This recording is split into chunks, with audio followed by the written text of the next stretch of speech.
देखिए, बहुत सारी बात वो कर रहे थे कि वो आगरा से मैं आया हूं। आगरा का नाम समझ के लोग गलत समझते हैं। हमने तो कई बार मधु जी को वहां बुलाया है, हर बार ये सोच के बुलाते हैं वहां ठीक हो जाएंगे, लेकिन हो नहीं पाए अभी तक।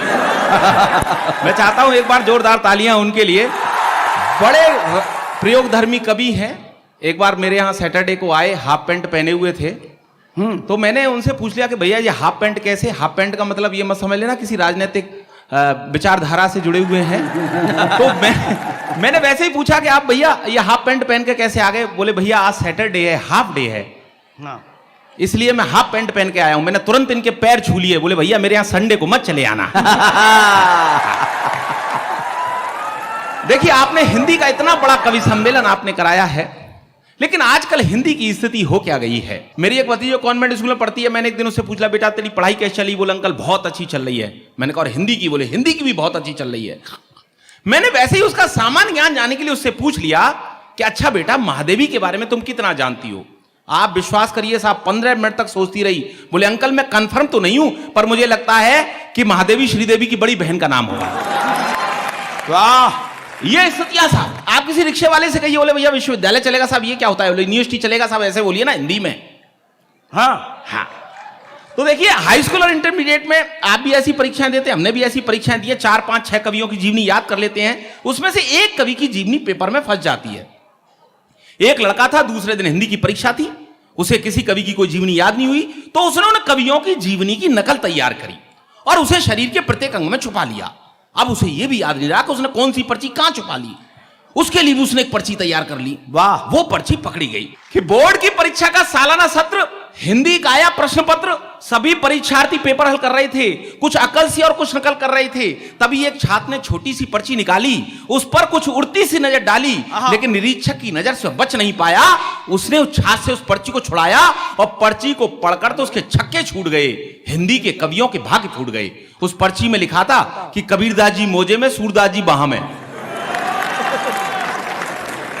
उस पर्ची में लिखा था कि कबीरदास जी मोजे में, सूरदास जी बाह में, तुलसीदास बेल्ट में, बिहारी लाल पांव में, महादेवी आस्तीन में, पंत जी अगल में, प्रसाद जी कॉलर में, निराला जी बगल में। जय हो। कि कबीरदास जी मोजे में, सूरदास जी बाह में, तुलसीदास बेल्ट में, बिहारी लाल पांव में, महादेवी आस्तीन में, पंत जी अगल में, प्रसाद जी कॉलर में, निराला जी बगल में। और शेष के लिए एक छोटी सी पर्ची घड़ी के डायल में, जिसमें हिंदी साहित्य का इतिहास मिल जाएगा। और नकल करते यदि पकड़ा गया तो एक बड़ा नोट पीछे की जेब में, जिसे पाकर निरीक्षक खिल जाएगा। यदि नकल करते पकड़ा गया तो एक बड़ा नोट पीछे की जेब में, जिसे पाकर निरीक्षक खिल जाएगा। हमें देखकर उस लड़के की बुद्धिमत्ता पर बड़ा आश्चर्य हुआ कि देखो ये लड़का कितना दूरदर्शी है।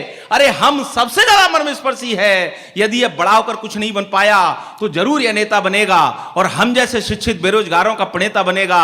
ये देखते ही देखते हमसे बहुत दूर निकल जाएगा। हम जैसा युवा इस शिक्षा की चक्की में पिसता ही रह जाएगा। युवा इस शिक्षा की चक्की में पिसता ही रह जाएगा। आदरणीय मंत्री जी, पहले किसी लड़के के बारे में यह पता लग जाता था, जब भी कोई सगाई संबंध की बात चलती थी और यह पता लग जाता था कि यह लड़का ड्रिंक करता है, तो लोग आश्चर्य करते थे, हैं ये लड़का ड्रिंक करता है। स्थितियां आज भी वही हैं। आज किसी लड़के के बारे में पता लग जाता लड़का ड्रिंक नहीं करता, तब भी लोग आश्चर्य करते हैं लड़का ड्रिंक नहीं करता। आपको पता होगा सर, पहले लोग खाना घर पर खाते थे, फ्रेश होने के लिए बाहर जाते थे। ग्रामीण अंचल में आज भी चल रहा है, खाना घर पर खाते थे, फ्रेश होने के लिए बाहर जाते थे। आज स्थितियां कहां तक आ गई हैं? आज लोग फ्रेश होने के लिए घर आते हैं और खाना खाने के लिए बाहर जाते हैं होटल। मैंने बात अच्छी कही, आपकी तालियों से मैं आशीष चाहूंगा। जितने पुराने लोग हैं वो जानते हैं सर, पहले लोग क ख ग से काम चलाया करते थे, आज भी लोग क ख ग से काम चला रहे हैं। पहले लोग क ख ग से कैसे काम चलाया करते थे? पहले लोग का से कमाते थे, खा से खाते थे, गा से गहने बनवाते थे, घा से घर बनाते थे। का से कमाते थे, खा से खाते थे, गा से गहने बनवाते थे, घा से घर बनाते थे। स्थितियां आज भी वही हैं। आज भी लोग का ख ग से काम चला रहे हैं। आज लोग का से कर्ज ले लेते हैं, खा से उसे खा जाते हैं, गा से गायब हो जाते हैं और रास्ते मिल जाए तो घा से घुड़की और देते हैं। ये स्थितियां साहब।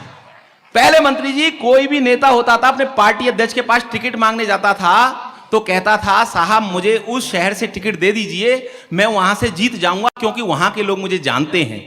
और आज का नेता जब भी पार्टी अध्यक्ष के पास जाता है कहता है साहब आप मुझे उस शहर से टिकट मत दीजिए, मैं हार जाऊंगा क्योंकि वहां के लोग मुझे जानते हैं। मैंने बात अच्छी कही है, एक बार मैं चाहूंगा कि तालियों से आप मुझे पहले कोई लड़की अपनी माँ से पूछती थी कि माँ मैं जीन्स पहन लूं, तो उसकी माँ उससे मना कर दी, नहीं बेटा जीन्स नहीं पहनना, अच्छी बात नहीं है। आज स्थितियां कहां तक आ गई हैं, आज कोई लड़की अपनी माँ से पूछती है कि माँ मैं मिनी स्कर्ट पहन लूं, तो उसकी माँ कहती है बेटी पहन ले, कुछ तो पहन ले।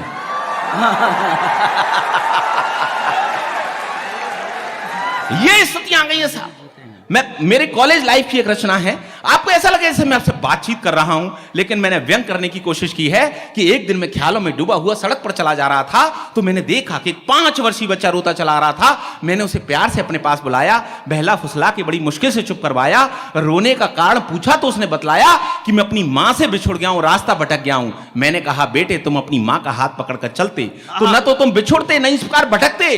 वो बोला मेरी मां के दोनों हाथों में शॉपिंग का सामान था। उसकी इस बात को सुनकर मैं बड़ा परेशान था। मैंने कुछ सोचकर कहा अपनी मां की साड़ी का पल्लू ही पकड़ लेते और इस तरह अपने घर की नाप लेते। वो बोला साड़ी होती तो पल्लू पकड़ता ना। क्या बात है। वो बोला साड़ी होती तो पल्लू पकड़ता ना, लेकिन मेरी मां तो स्कर्ट पहने थी। अब भारतीय नारी को पश्चिमी परिधान में देखकर दुख सहने की बारी मेरी थी। उदास मन से मैंने फिर कहा बेटे स्कर्ट कोई पकड़ लेता, अरे न तो तू परेशान होता न मैं परेशान होता।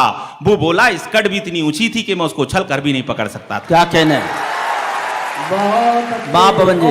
वो बोला स्कर्ट भी इतनी ऊंची थी कि मैं उसको उछल कर भी नहीं पकड़ सकता था। मैं समझ गया कि फैशन की मारी कोई युक्ति होगी जिससे अपना बच्चा भी नहीं समझ सकता था, जिसे सिर्फ अपने हुस्न फैशन और जवानी से प्यार था, न भारतीय सभ्यता से प्यार था, न अपने बच्चे से प्यार था, न भारतीय सभ्यता से। बढ़िया।